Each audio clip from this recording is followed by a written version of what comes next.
Praise the Lord. வாழ்வை வளமாக்கும் தேவ வார்த்தை சங்கீதம் 119:71. நான் உபத்திரவப்பட்டது எனக்கு நல்லது, அதனால் உமது பிரமாணங்களை கற்றுக்கொள்கிறேன். ஆம், உபாகமம் 8ஆம் அதிகாரம் 2-5 வசனங்கள். உன் தேவனாகிய கர்த்தர் உன்னை சிறுமைப்படுத்தும்படிக்கும் தம்முடைய கட்டளைகளை நீ கை கொள்வாயோ கை கொள்ள மாட்டாயோ என்று அவர் உன்னை சோதித்து உன் இருதயத்தில் உள்ளதை நீ அறியும்படிக்கும் உன்னை இந்த 40 வருஷமளவும் வனாந்தரத்திலே நடத்தி வந்த எல்லா வழியையும் நினைப்பாயாக. அவர் உன்னை சிறுமைப்படுத்தி உன்னை பசியினால் வருத்தி, மனுஷன் அப்பத்தினால் மாத்திரமல்ல கர்த்தருடைய வாயிலிருந்து புறப்படுகிற ஒவ்வொரு வார்த்தையினாலும் பிழைப்பான் என்பதை உனக்கு உணர்த்தும்படிக்கு நீயும் உன் பிதாக்களும் அறியாதிருந்த மன்னாவினால் உன்னை போஷித்தார். இந்த 40 வருஷமும் உன்மேல் இருந்த வஸ்திரம் பழையதாகவும் போகவில்லை, உன் கால் வீங்கவும் இல்லை. ஒருவன் தன் புத்திரனை சிட்சிக்கிறது போல உன் தேவனாகிய கர்த்தர் உன்னை சிட்சிக்கிறார் என்று நீ உன் இருதயத்தில் அறிந்து கொள்வாயாக. ஆம், பிரியமான தேவனுடைய பிள்ளைகளே, துன்பம் நல்லது என்று அவர் சொல்லுகிறார்.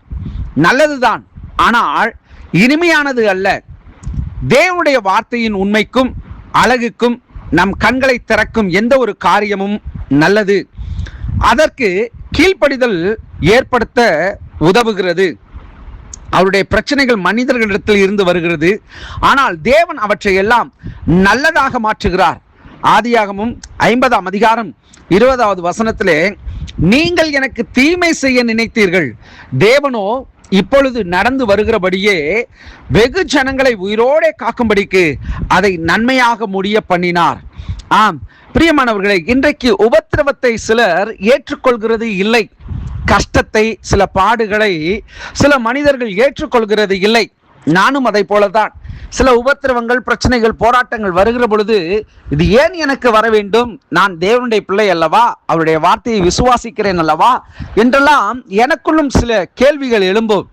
ஆனால் சில உபத்திரவங்கள், சில பாடுகள் நம்முடைய வாழ்க்கையில் கடந்து வருகிறது என்று சொன்னால், நாம் உபாகமத்திலே வாசித்தபடி நம்முடைய இருதயம் சுத்தமானவைகளோ அல்லது அதை சுதந்திரிக்கக்கூடியதோ என்பதை சோதித்து அறியும்படிக்கு தேவன் சில சந்தர்ப்பங்களை, சில காரியங்களை நம்முடைய வாழ்க்கையிலே அவர் அனுமதிக்கிறவராய் இருக்கிறார்.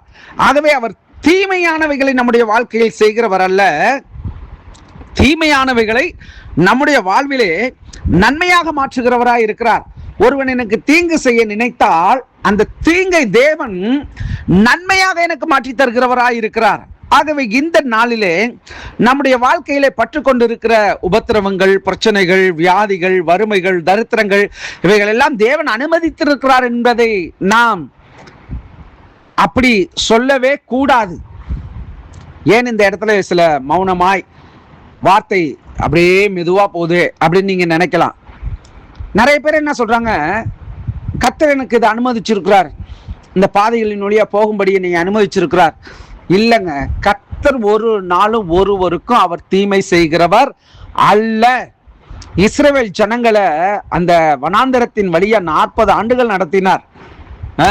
ஆனா அந்த சூழல்ல எவர்களையும் அவர் கைவிடவே இல்லையா. மன்னாவை கொடுத்தாரு, அவர்களுடைய கால்கள் வலி காணவில்லை, அவருடைய உடைமைகள், அவருடைய துணிமணிகள் கூட ஒன்னாக கிழிஞ்சு போகலையாம். 40 வருஷம் நடத்திட்டு இருக்கிறார் அப்படின்னா, அவன் வளருகிற பொழுதே அந்த சட்டையும் அந்த செருப்பும் பார்த்தீங்கன்னு சொன்னா அவனுக்கு ஏற்றுறது போல இருந்திருக்குது போல.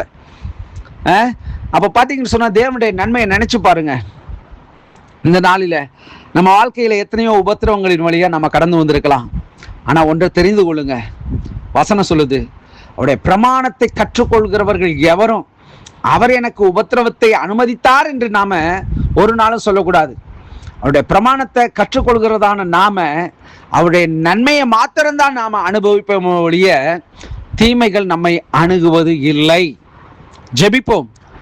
எங்களை நேசிக்கிற நல்ல தகப்பனே, ஆசீர்வாதமான இந்த நாளிலும் ஆண்டவரே, நான் உபத்திரவப்பட்டது எனக்கு நல்லது, சில பாடங்களை நான் கற்றுக்கொண்டது எனக்கு நல்லது, சில மனிதர்களை நான் சந்தித்தது நல்லது, சில இழப்புகளை நான் சந்தித்தது நல்லது.